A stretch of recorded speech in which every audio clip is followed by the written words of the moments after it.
consistently. This is the story of Jadav Payeng. Some people call him the forest man of India. But once, he was just a boy, living near the Brahmaputra River in Assam. Assam is beautiful. It has thick greenery, rice fields, winding rivers, and long rainy seasons. But like many beautiful places, it's also fragile.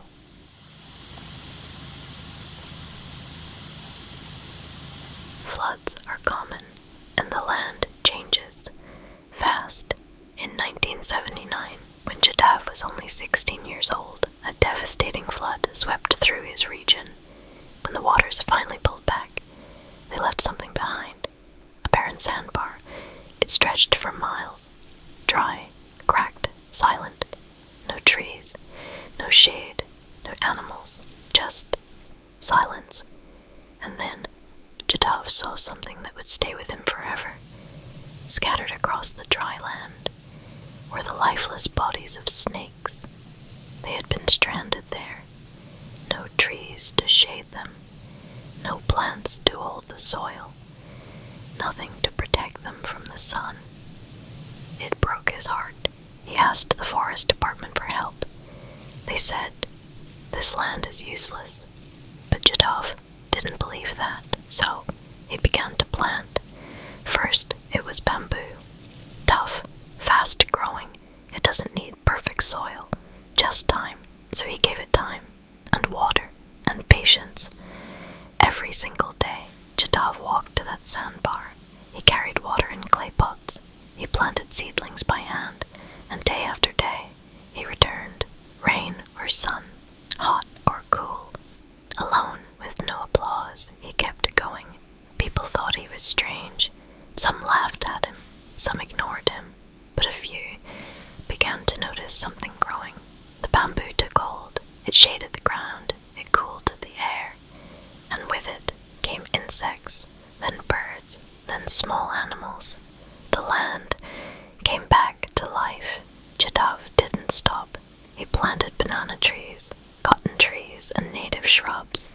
He learned how to care for each kind. He understood which animals needed what plants, and which roots could hold the soil together during flood season. Years passed, decades passed. That dry sandbar became a dense 1,300-acre forest.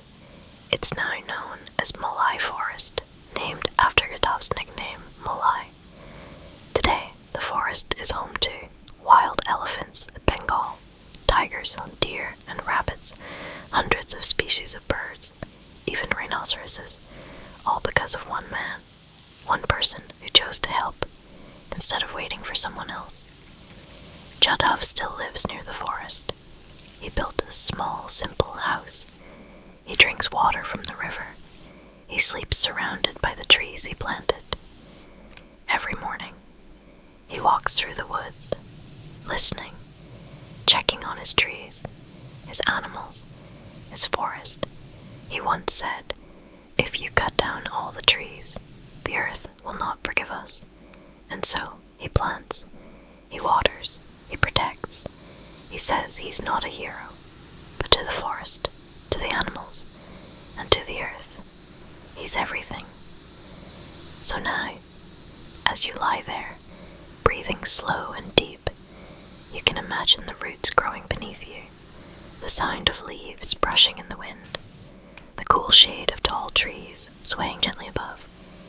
And remember, big things start small, even a forest.